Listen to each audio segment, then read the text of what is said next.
গ্রামের এক প্রান্তে ছিল একটি পুরনো বাঁশঝাড়। দিনের বেলাতেও সেখানে কেউ যেতে চাইত না।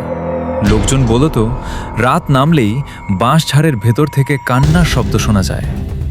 একদিন সাহসী যুবক রাহাত সিদ্ধান্ত নিল সে এই রহস্যের সত্যতা খুঁজে বের করবে। সবাই তাকে নিষেধ করলেও সে শুনল না।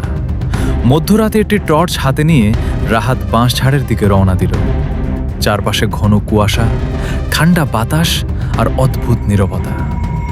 হঠাৎ সে শুনতে পেল কারো ফিস ফিস কণ্ঠ, ফিরে যাও, ফিরে যাও। রাহাত ভাবল কেউ তাকে ভয় দেখানোর চেষ্টা করছে। সে আরো ভেতরে এগিয়ে গেল। কিছু দূর যাওয়ার পর সে দেখতে পেল সাদা কাপড় পরা এক নারী বাঁশের আড়ালে দাঁড়িয়ে আছে। নারীর মুখ দেখা যাচ্ছিল না। রাহাত ডাক দিল, কে আপনি? কোনো উত্তর এলো না।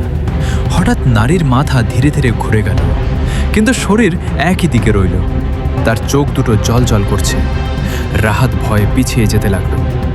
ঠিক তখনই চারপাশের সব বাঁশ একসাথে কাঁপতে শুরু করল। বাতাসে ভেসে এলো শত মানুষের কান্না। সে দৌড়ে পালাতে চাইল, কিন্তু দেখল যে যেদিকেই যায় আবার সেই একই জায়গায় ফিরে আসে। হঠাৎ তার টর্চ নিভে গেল।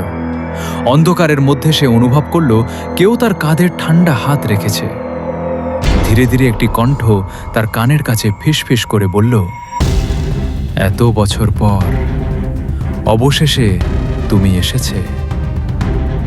পরদিন সকালে গ্রামের মানুষ বাঁশঝাড়ের পাশে রাহাতের টর্চটি খুঁজে পেল, কিন্তু রাহাতকে আর কখনো খুঁজে পাওয়া গেল না। আজও গভীর রাতে সেই বাঁশঝাড়ের পাশ দিয়ে গেলে শোনা যায় এক যুবকের আতঙ্কিত চিৎকার, বাঁচাও, আমাকে বাঁচাও। আর তারপর চারপাশ আবার নিস্তব্ধ হয়ে যায়।